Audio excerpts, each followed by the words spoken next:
আজিও গোৱালপাৰাৰ চৰকাৰী ভূমিত প্ৰশাসনৰ বুলডোজাৰ 15খনকৈ এক্সকেভেটৰেৰে উচ্ছেদ 667টা পৰিয়ালৰ বাসগৃহ।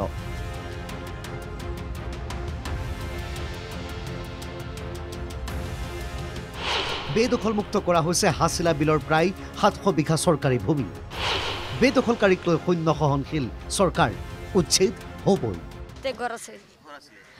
কিমান দিনৰ পৰা বসবাস কৰি আছিল? 25 বছৰ ধৰি আছে। 25 বছৰ ধৰি আছে।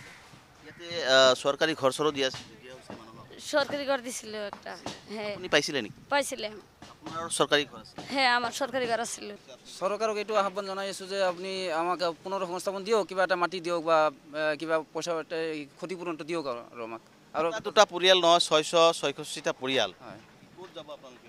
যাবৰ ৰাস্তাই নাই। চৰকাৰে যদি আমাক কলৈ জায়গা দিয়ে তেনেহ'লে আমি পাম জায়গাটো। গোৱালপাৰা জিলাৰ বালিজানা ৰাজচক্ৰৰ অন্তৰ্গত হাছিলা বিলত আজি দ্বিতীয় দিনৰ প্ৰশাসনে অবৈধ বেদখলকাৰীৰ বিৰুদ্ধে চলাই উচ্ছেদ অভিযান। বালিজানা ৰাজচক্ৰৰ হাছিলা বিলৰ 102 আৰু 431 নম্বৰ দাগৰ মুঠ 1555 বিঘা মাটিৰ ভিতৰত 45% মাটিত দীৰ্ঘদিনৰ পৰা 667টা পৰিয়ালে অবৈধভাৱে বসবাস কৰি আছিল। বিগত 13 জুনত প্ৰশাসনে জাৰি কৰিছিল উচ্ছেদৰ জাননী পাই কিছু লোকে স্থান ত্যাগ কৰিছিল যদিও বহুতে কৰা নাছিল। সেইসকল লোকক আজি উচ্ছেদ কৰিলে প্ৰশাসনে। আইন শৃংখলাৰ যাতে কোনো অৱনতি নঘটে তাৰ প্ৰতি লক্ষ্য ৰাখি বৃহৎ আৰক্ষী বাহিনী মোতায়েন কৰা হয় অঞ্চলটোত। আজি গোৱালপাৰাৰ হাছিলা বিলৰ উচ্ছেদ অভিযানৰ দ্বিতীয় দিন।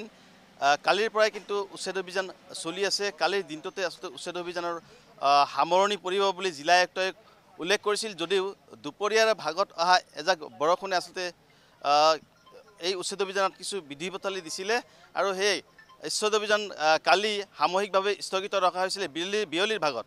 আজি পুনৰ উচ্ছেদ অভিযান চলোৱা হৈছে। ইফালে আজি বিধায়ক ৱাজেদ আলী চৌধুৰীৰ নেতৃত্বত কংগ্ৰেছৰ 8জনীয়া বিধায়কৰ দল এতিয়া গোৱালপাৰাত উপস্থিত হৈ উচ্ছেদস্থলীলৈ যাব বিচাৰিছিল যদিও প্ৰশাসনৰ ফালৰ পৰা বাধা আৰোপ কৰাত বাকবিতণ্ডাৰ সৃষ্টি হয়। উচ্ছেদস্থলীৰ প্ৰায় 500 মিটাৰ নিলগত বেৰিকেড দি বাধা প্ৰশাসনৰ।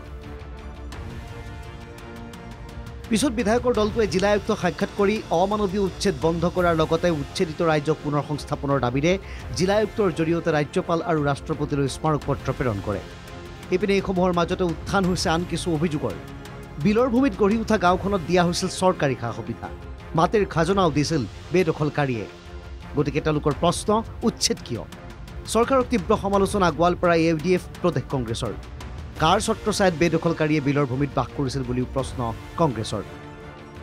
হাছিলা বিল সেই ৰেভিনিউ ভিলেজৰ নাম, এই বিলক কেন্দ্ৰ কৰি নামটো দিয়া হৈছে হাছিলা। কিন্তু তাৰ কাৰণে এতিয়া সেই হাছিলা অঞ্চলৰ গোটেই মানুহক উচ্ছেদ কৰিব, এইটোতো হ'ব নোৱাৰে।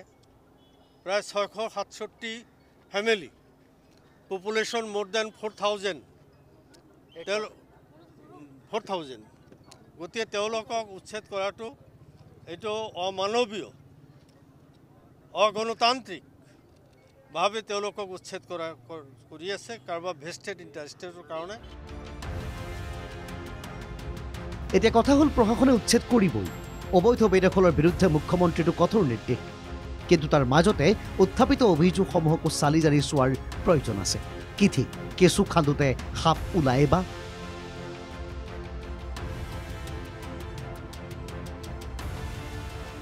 গোৱালপাৰাৰ পৰা ৰচিদুল হুছেইনৰ ৰিপৰ্ট, NKTV+।